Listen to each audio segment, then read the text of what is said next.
Yo, so the opinions and views expressed in this podcast are that of our own and the future Bachelor podcast only, and not affiliated with any outside party or entity or anything like that. This fun podcast, though, may include some adult language. Future Bachelor podcast. Well, why don't we just get into what we like to do around here? We got a lot to talk about, so... It's that time to talk about the Golden Bachelor in Paradise. Ooh, okay, you tried it. Yeah, we doing something. It felt better. Anyways, YouTube, why don't you go ahead and subscribe, smash that thumbs up button, and hit that notification bell so you can get notified every time we drop new Bachelor content, just like this. And if you just did, oh man, huge shout out to you. Ooh-wee. Before we get talking about the Golden Bachelor and Bachelor in Paradise, we have to shout out our comment crew, and those are the people who leave comments on our videos. We're back with 2 new seasons of Bachelor Nation, and so people are returning. We got some new people in the comments, which I'm loving to see. Loving to see the familiar, I say faces, but you know what I mean. Anyways, the Nancy Drew crew, although 2 of them weren't in the comments this week, we love to give them grace because who watches YouTube all the time besides me? Anyways, Catherine Ann, Chelsea Allen, y'all get the shout outs anyways, but Kathleen Kent is in the building, Marion SP of course, and Marty was returning. We got Beth Wanger back. What's up, Beth? We got Sunny Days back. Oh yeah. And Wendy Fraley, and of course new to the comments we got Peggy's. Yeah, actually I'm just gonna give her a round of applause. All right. You can leave a comment and get and subscribe, and also get a shout out on the next video. Just say what's up in the comments. Let us know your thoughts of this week of the Bachelor, the Golden Bachelor and Bachelor in Paradise. We do have a comment of the week because I had similar thoughts and I kind of want to dabble on that before we get recapping the show. I'm sure this sentiment will be throughout this episode, at least coming from me.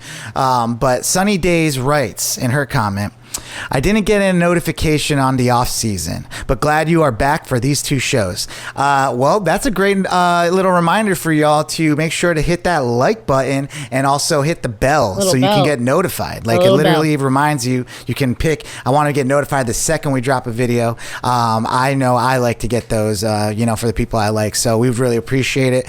But yeah, we're doing this show also in the off season. So when the show's not on, we're talking about new things and stuff. So make sure you're catching us there. Anyway, she continues and says, I have thoughts about the mature people and the difference it makes with no one trying to boost their followers and play on for Paradise.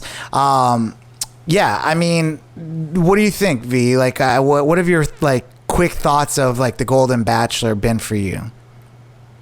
Yeah, I definitely feel like it is kind of funny to watch that back to back with Paradise, which is the most lean into the ridiculousness of Bachelor Nation, where it feels like Golden Bachelor, which, there has been a boost in ratings since the premiere of this show, where it definitely feels like it's bringing back the love story aspect that I think is what got people into Bachelor at the beginning.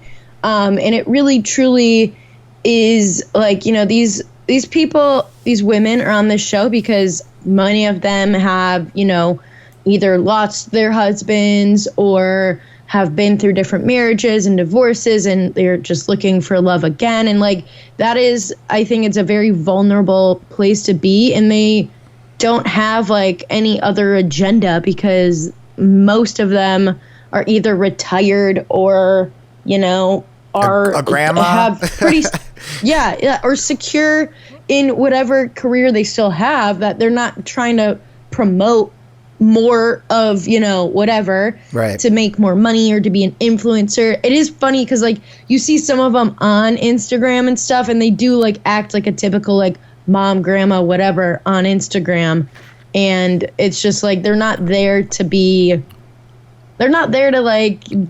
pushing a vitamin gummy. Yeah, they're not doing it yet because a lot of them don't have I do predict some of them you'll start seeing becoming more influencer stuff as the show goes on, and they get a little following and they get a little taste of that.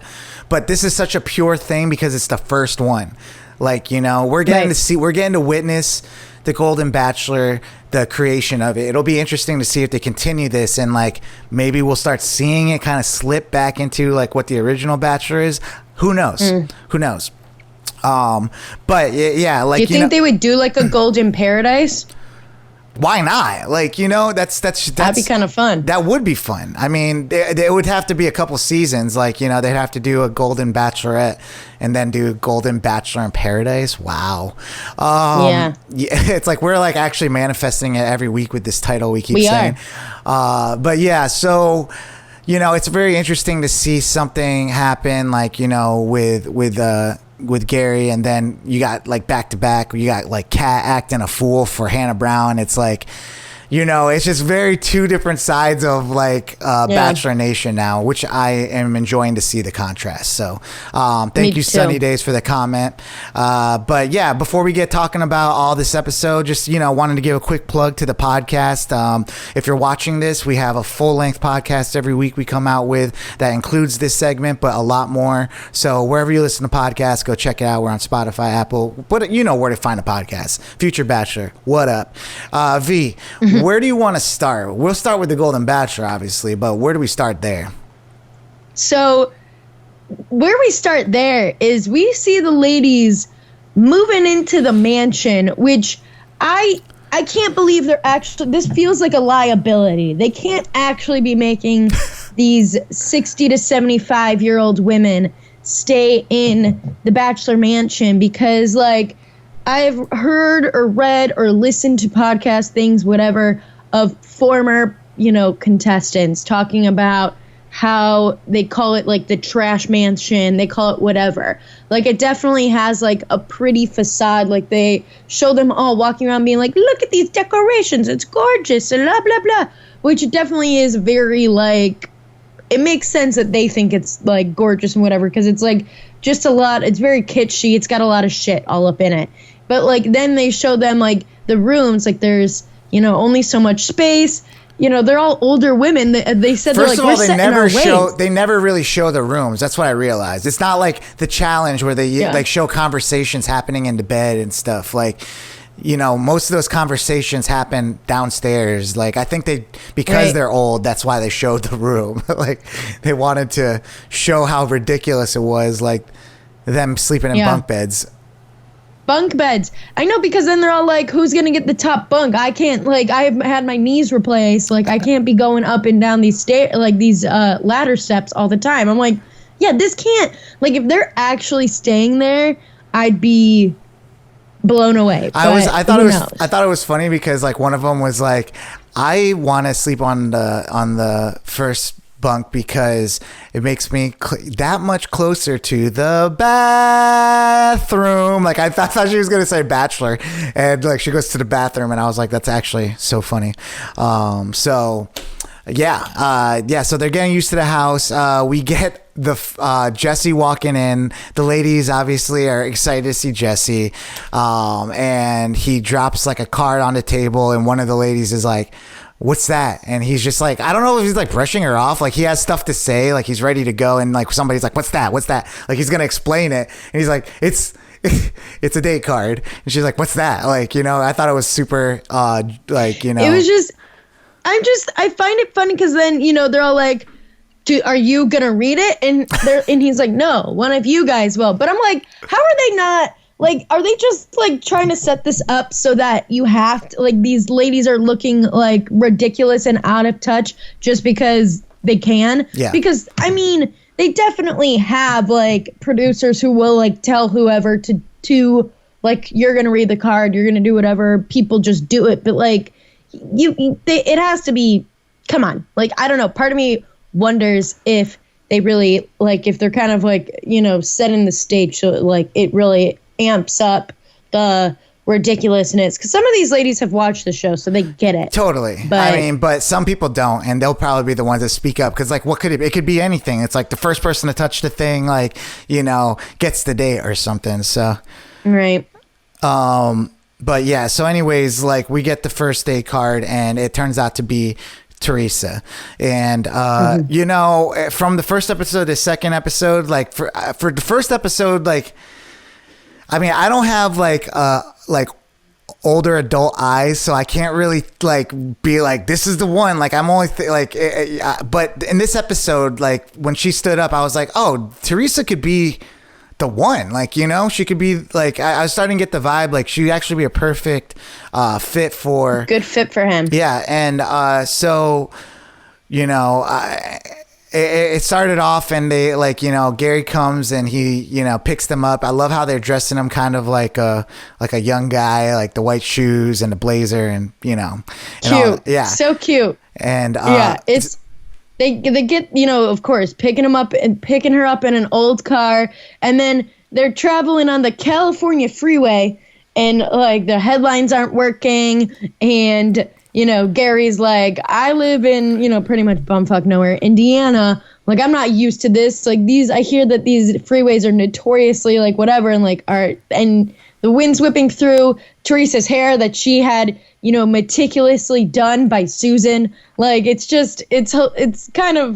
hilarious, because I'm like, wow, they really are just, like, tossing these folks like straight into the fire. Yeah, like his lights are not working, like his production not like concerned that they're about to kill. I know, I'm like the trucks flying by and stuff, the wind blowing in their hair, and it's just like I really felt for them, you know, like Gerry looked very stressed, like she looked very stressed, and the moment she puts her hand on his shoulder, that's when I was like, this show, like, you know, did you feel that way too? I did. I was like, it was just so sweet because you could just feel Gerry melt under her, like, and he's like, thank you, I needed that, like, because you could tell he was like feeling like nervous. He like really wanted to impress her. Yeah, it's he the wanted first to make date, sure she the first felt date of the good and show. safe. Yeah, like, you know, and he just genuinely was like, thank you for that. And I was just like, yes, this is so nice, you know, it's so nice. It's just so sweet. It just truly is so sweet. And then they roll up to, like, you know, an old school diner. Very typical. They're like, you know, he's like, I used to work at it, like, diner. This is like where I took Tony on my first date, blah, blah, whatever. That kind of vibe. And, you know, they realize that they have a lot in common. They both were married to their high school sweethearts. Both of their partners died pretty suddenly, like got sick and died pretty soon after getting sick. Yeah. And, you know, they're just like really vibing, which, you know, it's great to see. She got like that little bit of extra time on that first night with it being her 70th birthday and everything. And they're vibing. And then the diner breaks out into a Don't Stop Believing flash mob, which. Yeah, that was the only part that, I mean, I know they're setting it up for that type of ending and stuff, but like, you know, Gerry had to like get a little disingenuous in that point. He's like, you just don't stop believing. You just don't stop believing. And then I know he's like, and that's the cue. Yeah. Doom, doom, doom, doom, doom. And yeah, they just start doing it. So everybody that's been in there the whole time has been dressed like they're in Greece and start hopping on tables and stuff. And I mean, they loved it. They're sharing a milkshake together. It's just like, just cute to watch two old people like going on a date. It's make out. Yeah. They're making out. Yeah, go for it. I mean, they look great together. I could see them for real together. So that was nice. Anyways, so, you know, I didn't really enjoy this group date that came next. The group date felt like, I mean, I hate when this group date happens, like the kind of either like, let's do a romance novel shoot, let's do a like bridal shoot or like whatever. They always do this with Franco, and I've never seen a good photo taken by Franco in these years of watching this show. Like, they always show like the shittiest photos that he's taking. And they're probably not his actual photos. That's the crazy part. Like, I don't know. Like, it feels like production is taking a screenshot of like what they're filming. Yeah, who knows? But they do a romance novel cover shoot, and they have to go and pick from the racks, you know, what theme they want. They've got like, you know, like 60s child, like Summer of Love. They've got brides. They have, you know, like princessy stuff. They have like, you know, island stuff. They have, what else? They have plenty of different like themes. And, you know, people people are getting a little pissy because Leslie really wanted the summer of love hippie vibe, but Natasha grabbed it before her, so she's like, I guess I'm stuck being like the rocker chick, but I'll make I didn't it get work. all that. Like, what, like, why was she so mad at her for picking something that, like, everyone could pick from? And it made me even more mad that, like, she actually looked good in her outfit. Like, I was just I thought the leather suited her way better. Yeah. I was like, you weren't gonna look good. Like, you look kind of more like a rocker chick. Like, that is definitely your vibe. But yeah, so I don't know. It was a little red flag for me. It was just like, what are you complaining about here? Like, I was wondering when, like, people were gonna start, like, kind of worrying about the dumb stuff, you know? How are you gonna let that affect your day and this chance to, like, meet this guy? Like, you know, it's just, I don't know. I guess I would maybe feel like that if I was stuck with wearing, like, something stupid, but, like, it wasn't. Like, it was a good outfit. So anyways, so yeah, that happens. And, you know, I think who was it that was upset about wearing the wedding dress? Nancy. Yeah. So Nancy's one of the people in the wedding dresses for that shoot, and she is, like, overcome with emotion. She's like, you know, I don't know why this is just hitting me that, like, obviously the last time I wore a wedding dress was, like, when I was getting married to, you know, my late husband, and how, you know, she definitely tries to power through the shoot, and Gerry notices, like, something's off, like, what's going on, and takes her aside and talks to her and was like, hey, like, you kind of, like, were giving me weird energy, like, what's happening, like, where's the disconnect? And she goes into, you know, that whole bit, how she's upset, and, like, she's like, I really didn't think I'd be that emotional because, like, you know, you're such a great guy, but it is, like, and I'm so excited to be, you know, spending time with you and blah, blah, blah. And he's like, oh, like, I totally get it. And they, you know, they connect over the loss of a spouse, which I feel like this is becoming the theme, which I get. That's kind of, it's hard for it not to be a theme with this show, especially since that is, like, kind of his sob story. Like, every lead always has a sob story when it comes to, like, you know, I got my heart broken by the lead of last season or whatever. So, like, for him, it's like, you know, I didn't know if I was gonna find love again, and I didn't expect to have to even be looking for it, but this is, like, what, you know, this is what Tony wanted for me. Tony wanted me to be happy, and, like, this is what I'm doing. And that's, like, something, like, you know, Nancy also related to. She's like, he did tell me, like, you know, that I should go and find, you know, love and happiness. But just to kind of go back, because Theresa said something that kind of caught me, like, a little bit. She was like, you know, my husband, he said, like, he wants me to move on, like, before he passed or something, right? And then she was like, if he was here, he'd want me to go out on a date. And I was like, actually, I don't think that statement's, if he was here, you'd still be married to him. And yeah, if he was here, this wouldn't be happening. You wouldn't be on the show. I mean, I know it's just, like, misspoken or whatever, but it was just funny, like, that they chose to put that in there, because I was just like, no, because if he was here, you'd still be married to him and you wouldn't be on this show. So, but anyways, yeah, so that gets worked out. That was nice, because that was another moment, you know, with the wedding dress that, you know, if this happened on the regular Bachelor show, it wouldn't be because, like, someone died, probably. It would be because maybe they got a divorce, or, like, you know, it didn't work out or something. You know, this, like, really felt like for real. Like, I could picture somebody in that situation that's been married for so long, and they, you know, they really love that day, and now you're wearing a wedding dress and it's just bringing back all these memories. You're like, where am I? So that was another moment where I was like, this show is just so different, you know? Right. Anyways, what's next? Well, as part of that group date, Leslie also gets her time with Gerry, because she's like, I'm going to set myself apart even if I didn't get to wear my hippie shit that I wanted to wear. And, you know, she shows him how she also has hearing aids, like he has hearing aids, and is all like, you know, if you whisper sweet nothings into my ear, I'll be able to hear them. And he's all like, ooh la la. And then he does whisper something into her ear, and she doesn't tell the producers what he whispered. These dirty dogs. Oh man, I love it. I love it when they do stuff like that where we'll never know and it doesn't matter.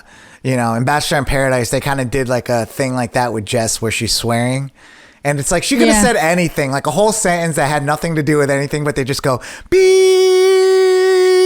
So it has all this wonder of like what this long ass swear word would be, but just producer tricks. Anyways, so I mean they do that, and Nancy gets the group date rose for that group date, which, you know, Leslie is a little pissed about because I think she really thought she had it in the bag after the little sweet nothing whispering bit. But Leslie was the Nancy, one that I feel like deserved. Leslie was the one that was complaining about the costumes, right? Yep. I don't know, man. Like, I wouldn't say it's like karma, but I could see that there's like sometimes real energy when I watch these shows. Do you know what I'm saying? Right. You know, like you'll see people like giving this weird energy off, like, you know, when they're not with the lead or whatever. And then when they get to the lead, they're like all nice and everything's happy and stuff. And it's just like, I think real energy kind of like can translate to moment, and and I just think Nancy came out more genuine probably to and he probably for sure she was vulnerable for exactly her experience, and I think that gives, you know, Gerry a chance to get vulnerable too, and that was just a sweet thing for him to do. So for Nancy to get upset, you know, she's just not having a good day. But anyways, what happens next? So instead of having a typical cocktail party, they throw Gerry a surprise birthday party because he's rolling up to the mansion. He's all like, it's my birthday. Like, I'm excited to spend some time with the ladies. But then, you know, I have to end my birthday with a rose ceremony, which is not my fave. But, you know, like, I'm just going to focus on the positives. And he rolls up and he walks in and they're not anywhere to be found. And then he walks out to the back and they do a little surprise. And then they all, you know, they're getting into it. They're all like, they're ready to start taking him for their own, you know, bits of time. Like Susan was the one who pops out of the cake and she takes him from the jump to talk to him and tries to win him over through his stomach being all like, I've been up since whatever. I've been making the chicken piccata. I've been making the meatballs. I was like, Susan, my girl, I see you, girl. Like, and he's all like, ah, shit, I love some food too. And they're That's all funny like, because like time. I'll ask my girlfriend, like, you know, what do you think? Like, she's like, it's the food. Like, you stay around because I cook food. I'm like, no, that's not why, but it's definitely a great part of it. Like, It's definitely a perk. It's definitely a perk. Oh, yeah, she's great. Anyways, wait, I did believe they had her like actually cooking up the meatballs. Like, you know what I'm saying? Like, we're not gonna cater this for these ladies. Like, they have them cooking and stuff all night. Oh, no. I mean, they do have them. I mean, think about Shrimpgate from a couple of seasons back. Like, they are cooking in there.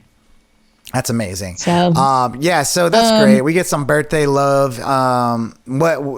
Anything else coming out of that?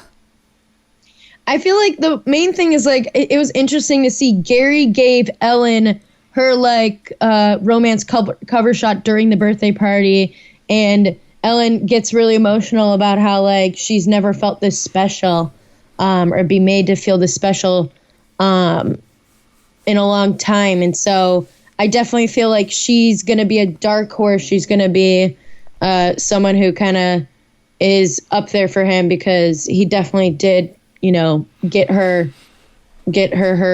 cover shot there during this whole situation where everybody else, you know, pretty much is like, let's play, like, we have a little golf thing set up, let's do this. Like, Joan had him talking in the top bunk with her, which I was like, damn, you guys both crawled up there. All right. But shit's hard for me to do. Yeah, I mean, I think it's just gonna be the genuine moments, like, where he can be like, God, I can just be myself, like, you know. To even get this far, he's probably had to do so many like camera things and on like interviews and stuff, and he's just like ready to just be authentic with someone. So that's great. You know, I'm gonna have to let you lead this until the end of the show because I was a little distracted at this point because my girlfriend had just came back from a work trip, and you know, I'm not gonna be like, yeah, shut up, the Bachelor's on. You know, I gotta be talking to her and stuff. So this was on in the background, and I was trying to get this, like, you know, a couple notes. I was like, well, at least I get the pod with Veronica tomorrow and catch up on the rest of the show. So do your thing. So rose ceremony, happens, he hates these rose ceremonies. It's definitely hard. I feel like it's really hard on someone in this situation who's older and who this is definitely, it's a weird dating situation in general. And then especially for your first foray back into dating, really, it's strange. Especially because, he's really making connections. These are people he's I feel like you guys are all my friends already. I feel like I've really gotten to know you all. So it's always hard. And so he rolls out the roses. Natasha, Jeannie, and some other blonde lady that I truly do not remember. All go home. And you could tell he's teary. He's having a hard time. Jesse kind of gives him a pat on the back. Jesse checks in with him, and he's all it's just tough. This is he's just he's a sensitive guy. He's just in touch with his emotions. He's I feel the idea of having to let these women down is hard, but they all take it with such grace that I feel even though they're talking during the thing, kind of similar to any other contestant would be, being all if I don't get a rose, I hope I get a rose. I better get a rose, blah, blah, blah. They still, I feel they all take it with such grace because they're I took myself out of my comfort zone. I did this as well. And they're I was worried that for some of them, they would be all well, this is it for me. But Jeannie, when she walks out and is doing her little exit interview, she's this just proves to me that there really are good guys out there. And there is hope that I can make a connection. So that was nice to see. And then there was an extra scene that wasn't really in the show, but Marina, who was on last week, she went home because she had some family matters. She's a single mom, and, her kids are, I think, in their 20s, 30s, whatever, and she had some stuff to deal with. But so that was interesting to see. And then it was funny because the after credit scene was Natasha, who was one of the people who went home, being all hey, you've got 60 to 70 plus year olds in here. Let's do the rose ceremony on chairs because we can't be standing up for all this shit. And that was another point where I was this show is just superior. It was this is my favorite post-credit scene. It was hilarious. Yeah. It was so smart. It was so funny. And it was you're right. Why are they're making everybody just stand up for however long to film this? Come on. Yeah, no, it was great. So yeah, I think that theme of vulnerability, especially with men, is a theme this week with both shows. I'm excited to pivot to the next one. Any last thoughts about the Golden Bachelor going into next week? I feel emotions are starting to get tested. I feel in the next week or so, I feel people are starting to really make these connections that I don't think they were really prepared to make. I think all of them are really caught off guard that they are connecting so quickly and actually feeling real feelings.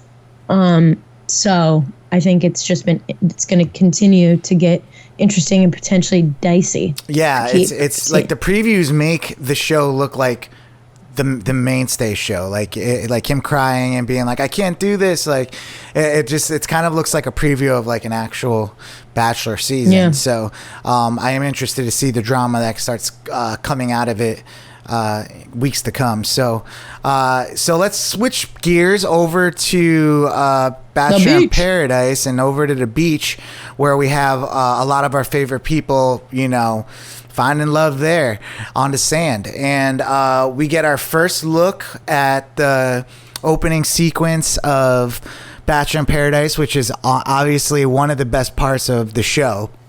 Right. And I was thinking, Sam was sitting here watching me last night, I'm oh, here we go. This is the first time we're watching the intro to Bachelor in Paradise, the new season. And she's watching me react to it and stuff. And I was we should do this. We'll have to do this for the next season of Bachelor, if we can remember. But we should do a reaction video to watching those, because that was a wild ride. I was oh, and talking about who's looking good and who's corny and whatever. And then we get to Jesse, and Jesse takes a bite out of this burrito, and throws it at Will's.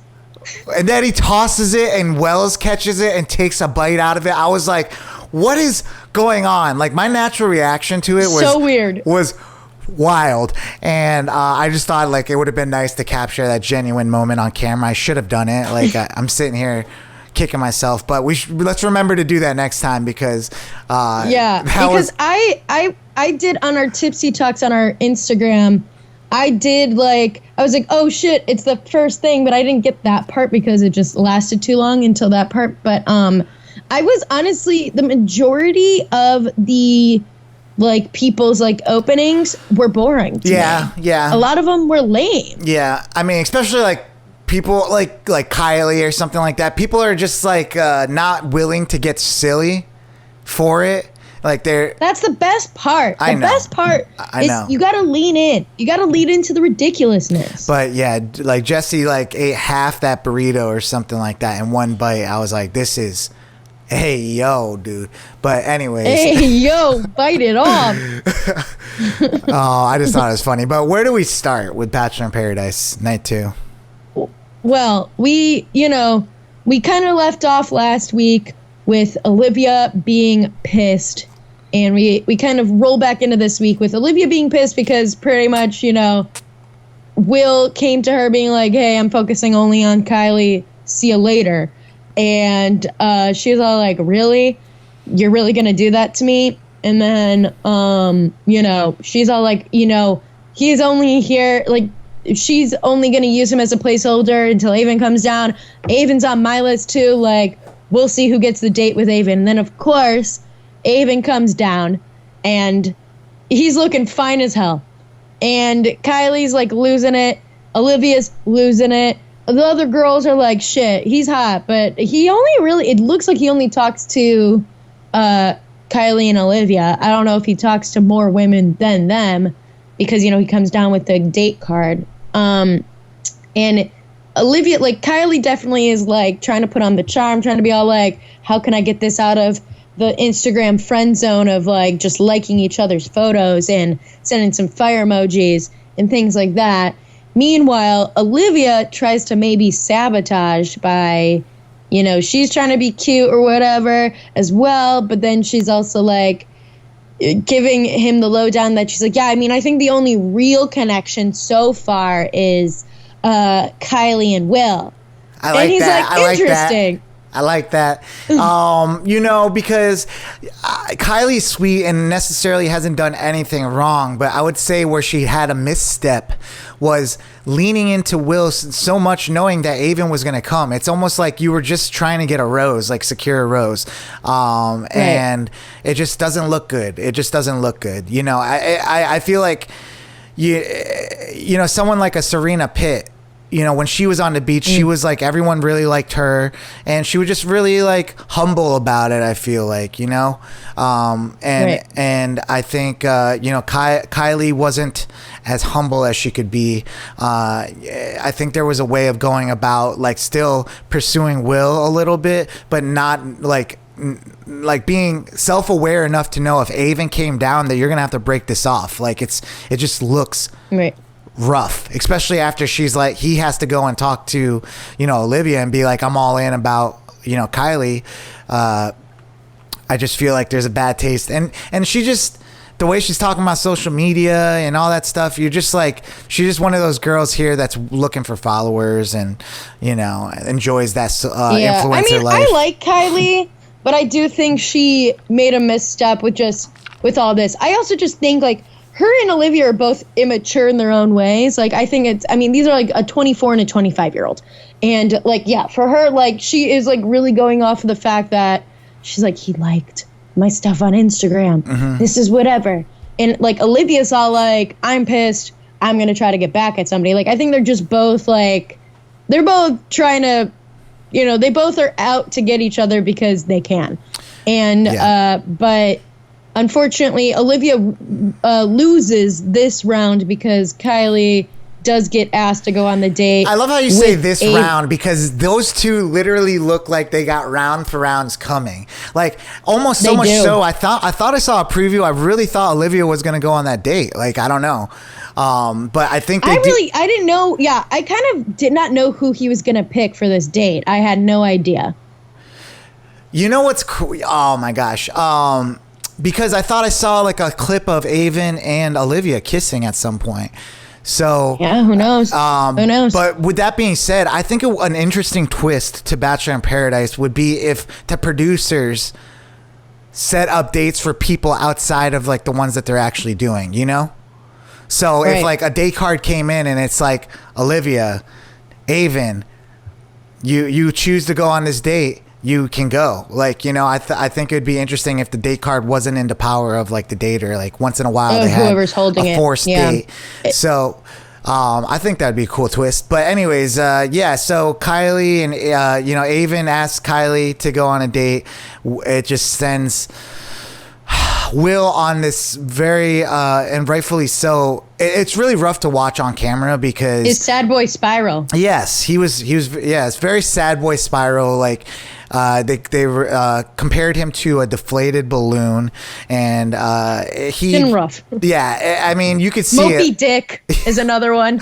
His face was drained of color. He was just so sad. You know, Will actually reminds me of Keegan-Michael Key.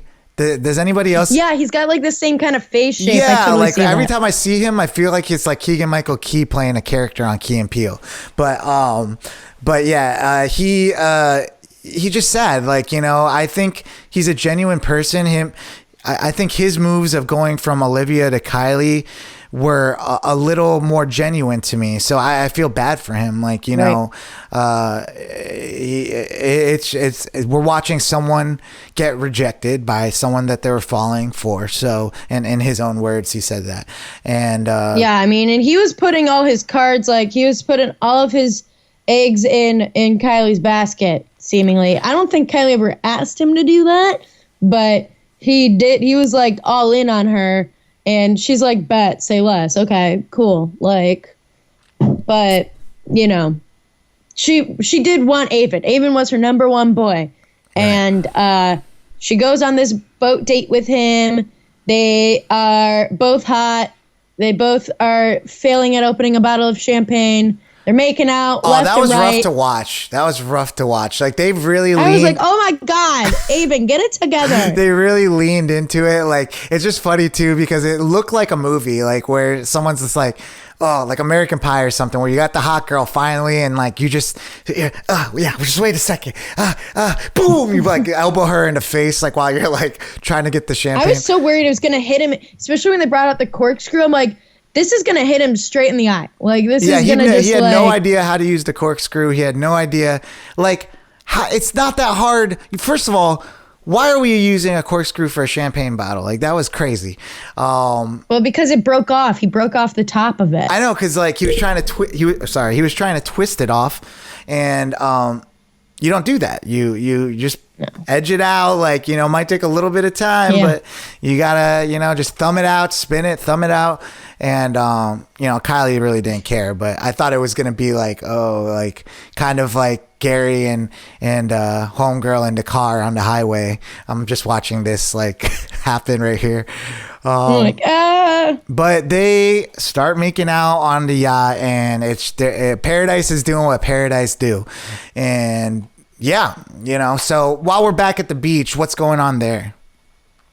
Well, there's like a love triangle being found out on the beach. So Aaron B had kissed Mercedes and had a conversation the night prior, like they were connecting. And then she's pissed because he's pretty much not acknowledged her for all of this new day and has only been spending time with Eliza. And of course, like Eliza's like really feeling good, connecting with him, whatever.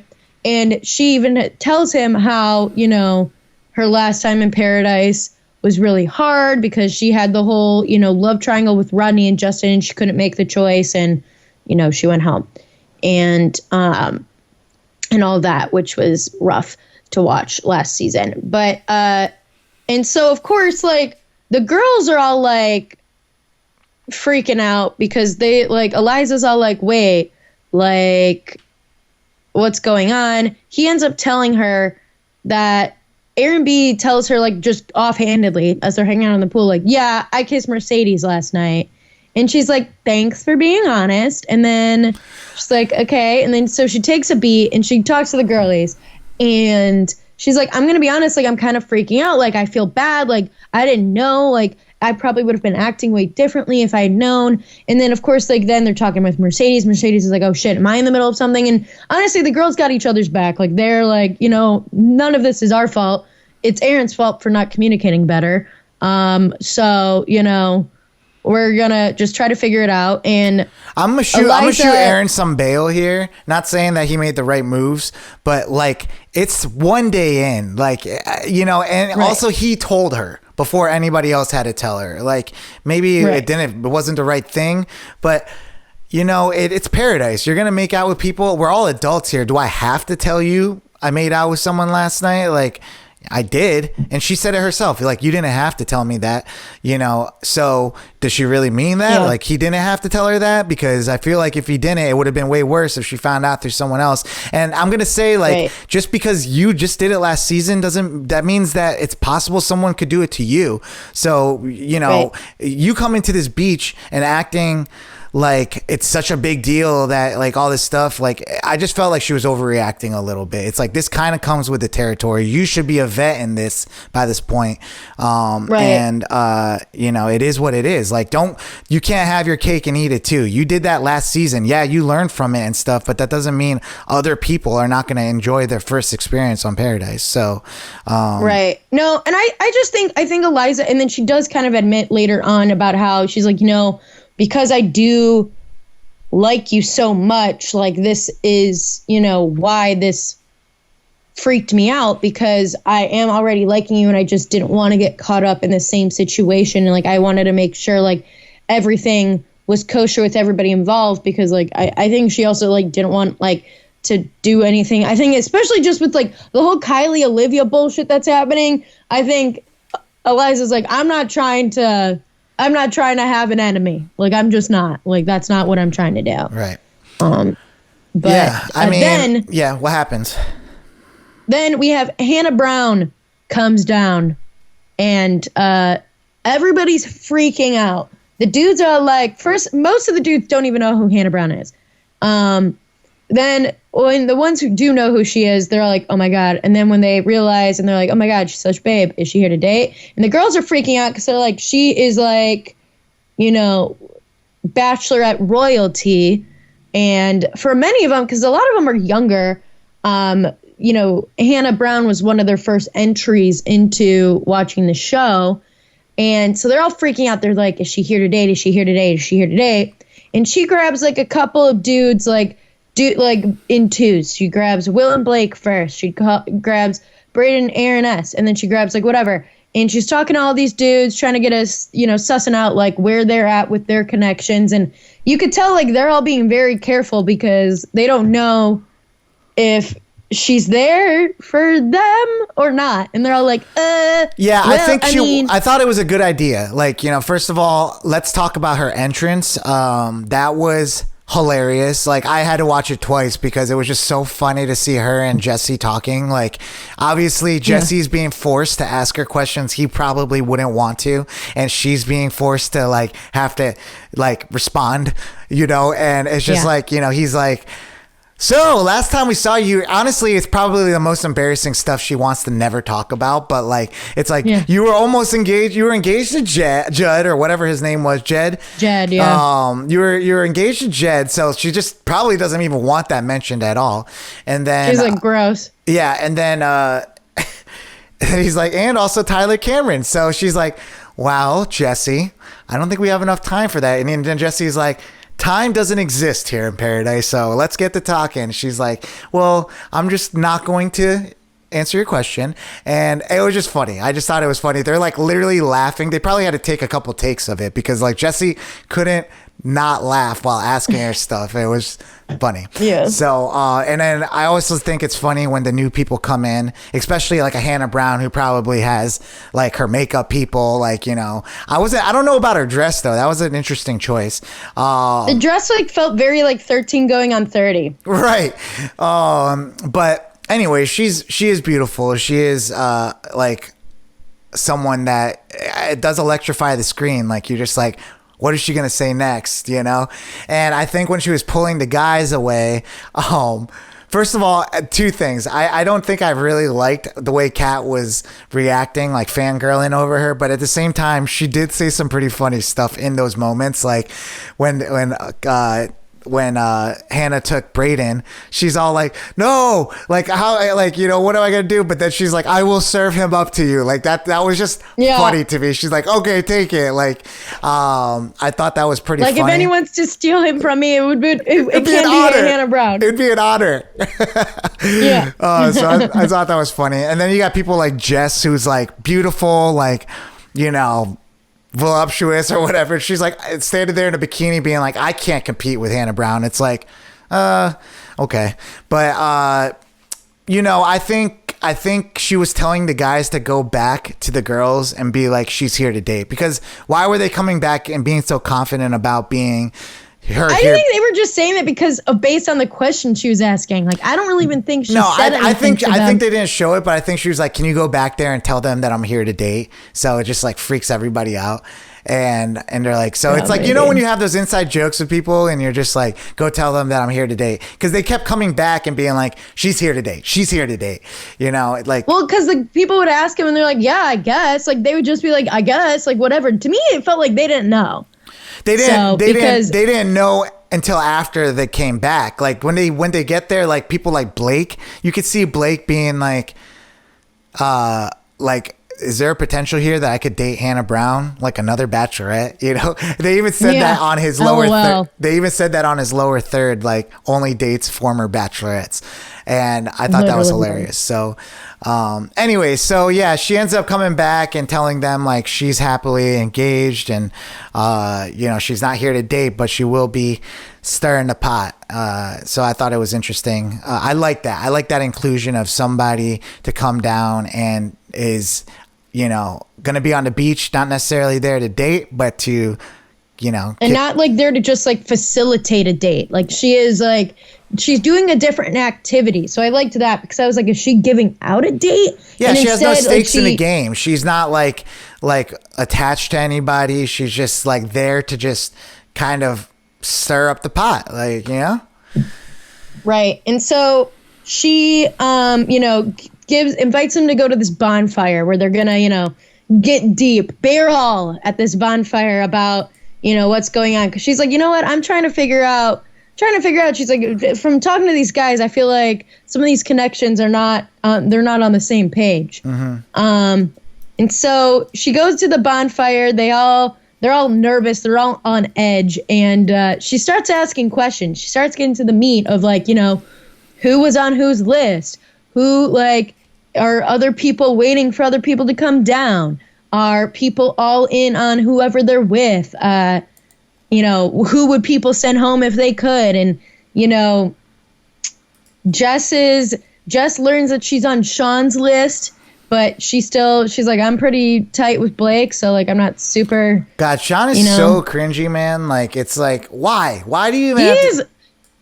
So cringy. I'm like, I don't want Rachel to be dating his ass. Like, I'm like, get out of here. I don't know though. They seem like they are a good couple. Like, I don't know. To me, I'm not the like biggest fan of Rachel, so it's like almost like you guys kind of seem good together. But anyways, yeah. So we're getting some tea here, and that's what Hannah came to do. Get some tea. We're getting some tea. Aaron B pretty much says that he's all in on Eliza, and Mercedes is like, cool, would have loved to like hear this a different way, but I guess that's fine. And then of course they kind of amp up the whole Olivia Kylee thing, and so she asked like Olivia if she could send someone home, who would it be? And she's like, Kylee. And so like they're just like at each other's throats. Like they don't like each other. Like they definitely are not there. They don't want to fuck with each other. They don't want to do anything. And like, I mean, Kylee and Aven had just come back from their amazing date of like, yeah, you know, I don't see. I didn't like the way she handled that either. It's like, you're on the show, you give us what you got. Like, you know, she's all like, but then I don't want to talk about me. Let's like, you know, whatever. Like, she's like one of those people that knows what she's doing, but doesn't want to talk about the bad stuff. Like, she only wants to like have this, everything's perfect, everything's fine. Don't look at me over here. Although I'm like causing chaos. Yeah. You know, so I'm going to have to lean towards Olivia a little bit on this. Like, I don't know. Like, I'm a fan of Kylee as far as like, I think she's beautiful. I just think, nice. I'm not going to even pick a side between them because I both think they're both super immature. Like, I just don't, like, I think Aven's super cute. So, like, I'm happy with whoever he ends up with. But I just think Kylee and Olivia are both super immature. And it's just like, I don't think either of them are making either of themselves look good. Like, I also didn't like that Olivia was right about what Kylee was doing, but I just think they both like look petty. Yeah. I also wish I kind of saw a little bit more of Aven and Rachel, like some type of conversation. It's just really weird to like be so invested in a season and then see them just like not even like talk to each other or something. Like, let's see a little bit of that continuity. You know, what's the conversation? Like, you know, it's all good. Like, I mean, I'm sure they've talked before, but like, I want to see it. Me too. They just acted like they don't like interact. So anyways, anything else come out of that bonfire? Well, not a ton but then afterwards is when, you know, Kylee goes to talk with Will, and it tells him how, you know, he's amazing. He's everything she could want, but she really wants to focus on Aven, and she had to, like, you know, open up her heart to do, like, because they talked before they went on the date, and she's like, you know, I want to make sure I'm making the right decision. Like, and if I come back, then that's how our journey. If I come back and want to continue with you, then this is just a bump in our journey. But if I don't, like, you know, we'll figure that out. And I mean, we knew she was going to come back, like, and be all like, hey. And so she, like, lets him down. And she thinks she, like, you know, she's like, yeah, he took it really well. And homeboy is, like, not having a good time. Like, he definitely was way more into her than she was into him. And, you know, he just put up a brave face there for the moments when she broke up with him, and then, you know, went on about moping in his way. I mean, it was interesting, but we get to, I think, like, afterwards to the first cocktail party. Is that what comes next? Yeah, cocktail party. Yeah. So essentially, I think this was going to be a make or break for a lot of people. Like, 4 women were going to go home, they said. So, you know, and there were great women there still. Like, that was the crazy part. You know, I feel bad for Greer, because I feel like if I was there, I would have, like, been interested in Greer. She didn't really get, like, I feel like she barely got any screen time. She barely got any, like, time with anybody, and I was disappointed, honestly. Right. You know, but so the most interesting thing that comes out of this is Will.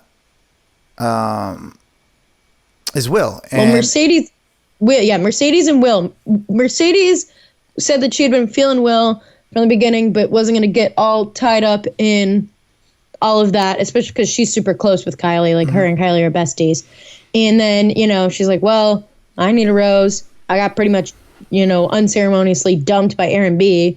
So, and she's like, and I've been feeling Will, and I really do like him. I think he's a really good guy. Like, let's vibe it out. And, like, she goes and talks to him, and, like, do you think she talked to Kylee first? Because her and Kylee have been friends, right? Huh? Do you think she talks to Kylee first? Because her and Kylee have been friends. I'm guessing. Because then even while because, like, her and Will are hanging out talking and then end up, like, you know, connecting and kissing. and Kylie's like about to do her little confessional, and like she's peering over, and she's like, "Oh, they're kissing! Oh my god!" And like, so I'm guessing like they talked, because I feel like that is, let me support my girl. I love my it. bestie. I love it because like I know like something's coming for Kylie. Like they're building Kylie up to get like knocked down, and it's just very interesting because just kind of like in the Gerry episode where like what was her name? The first date? Theresa. She puts her hand on Gerry's shoulder. That's kind of essentially what Mercedes does for Will. And the way Will genuinely like was just shocked by it. Like he was just so in his world about being sad that he just was not noticing anything else around. And Mercedes, was there for him. And he was just, he needed it so much. Like the confessional when he was talking about it, like he genuinely broke down and cried. Like I was just like, damn, man, like this is crazy. Like this guy, he seems like a good guy. I don't know. To me, he does. I feel like he seems like a nice, genuine guy. He's emotional and vulnerable, and like Mercedes is like, I love this. Like you have your heart on your sleeve. Like this is what I like. Like she's like definitely there for him, and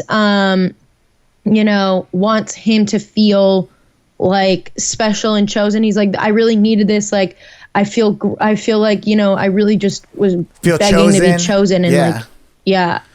So I think if hopefully he doesn't mess up, I think that could be like a great beginning to a nice, wonderful love story. So, but I don't know. That's the type of stuff that they'd be trying to test. Like somebody else that he picked comes down and like is interested in him, and it all goes sour. But that's kind of like, I hope he has a good arc on this season, because I do like Will. Anyway, so I'm happy for him. He just needed a hug. That's kind of all that really happened there, and they have a nice little makeout session as well. But so now we get to the rose ceremony. But before we get to the rose ceremony, we got this pilot Peter. This guy, the pilot Peter 2.0, new one, who had gotten, they did the whole after the final rose during the I didn't know there was another pilot Pete that can make me like Pilot Pete, the original one, more. You know what I'm saying? Like, yeah, for real, because I know, like, maybe we got to stop with these pilots, because this Pilot Pete is, he's kind of got the power because he doesn't have a real connection with anybody yet, so his rose is up for grabs. So all the ladies. We've seen this in the past where there's like one person that has a lot of power because they can pick from like 4 different people that are left. Mm-hmm. And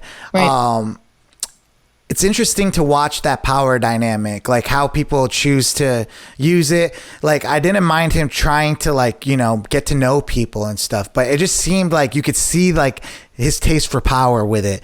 And he goes and tries to talk to Sam, who's been with Aaron S. the entire time. And like, Aaron S. is not one to mess with. Like he really isn't. No, like, he's got the toxic masculinity bit. Like Aaron S. is definitely like, he's very much so of the type of all like, this is my girl. Like they were mid conversation where they're like establishing, getting each other, like getting the rose pretty much, like where they're establishing where they're trying to see like where they could go. And he like just walks up and waits because he's all like, Sam was on my list. So I'm like, bro, why would you think now is the time like that she's gonna be all like, oh, bet, like what? That's because he's self-centered. Like he's not thinking about anything else besides the fact that like he thinks he's the Bachelor right now. And and I think it just kind of was a weird sequence of events leading up to the rose ceremony, where pretty much everything kind of falls into place, like the way everyone matched up is matching up. But and it comes to his rose, which is the last rose, and you think he's going to give it to Greer. You think he's going to give it to Kat. You think he's going to give it to Brooklyn. Because he's been like talking with all of them and saying how hot they were. But Olivia had like, finessed her way in like that night to kind of, talk to him a little bit more. And I mean, it's a power move to give it to Olivia because he knows that, like, if he keeps Olivia around, she's gonna, like, there's gonna be more drama because, like, then there continues to be the Kylee and Do you think they give Olivia. people, like, they'll be like, we'll pay you $10,000 more if you give your rose to this person? And I don't know, but I'm sure they have, like, some sort of bit because, like, he even says, he's like, you know, you've gotten this short stick in paradise, like, so I thought so when you I heard deserved that, another like, week. like with these eliminations, sometimes like people be being like, look, maybe we're not into each other, but you know, if next week you don't have anybody, you'll give your rose to me. And maybe we live to see another week. We'll just do this until like we Right. find love. And it's a Right, kind until of like whoever comes down. it's paradise roulette where you're like hoping that you find love first before somebody else does and you don't get their rose in return. But it's like such a stupid move. Like I just don't understand. Like there was potential there with other people that you could have like been on the island finding love. Like what are you looking for? Like who are you waiting for? I didn't understand that. Right. Because, that was just really weird. And everybody was shocked by it. So it wasn't just us. Yeah. He's kind of weird. Anyways, so that's our episode, right? Yep. Kat, Greer, Brooklyn all go home, which is a bummer. They kind of give Greer like almost like a Bachelorette edit with how they really like amp up how, you know, she's all like, I'm just like coming to terms to the fact that like I'm not finding love here, like blah blah blah. Like I was like, it felt strange that they gave her like that extended edit, especially since we have barely seen her. Yeah, to me, if it might have been because you know, maybe she's like trying to give herself a bachelor edit because I don't see her being the bachelorette. Yeah, me neither.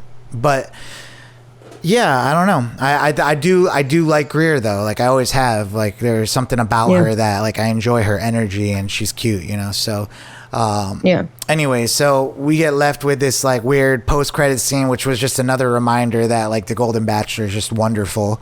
I'm just like, what is going on right now? Like these girls are just like putting bugs in their mouth, freaking out about it. Like it's just whatever. Weird. Yeah, Golden Bachelor, it's a great show, but it's definitely making the other ones look a little superficial, I guess. I don't know. Right.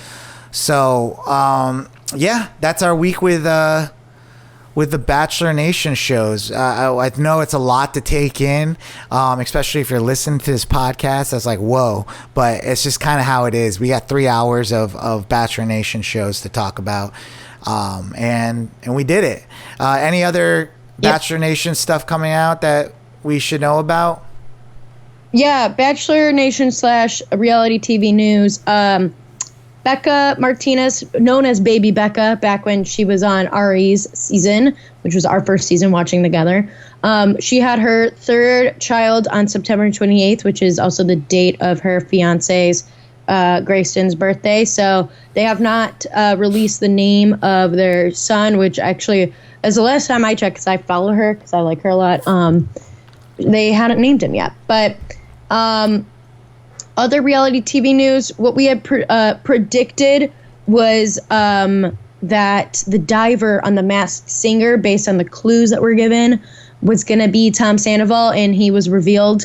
And indeed, it was Tom. So, I mean, pretty easy guess there. But yeah, so that's pretty much it in Bachelor Nation and reality TV news. Nice. Yeah, so, make sure we're locked in. We'll be back with more stuff to talk about with week 3 of Golden Bachelor and Bachelor in Paradise. Make sure to leave some comments below. Who is your favorite couple this week on the beach?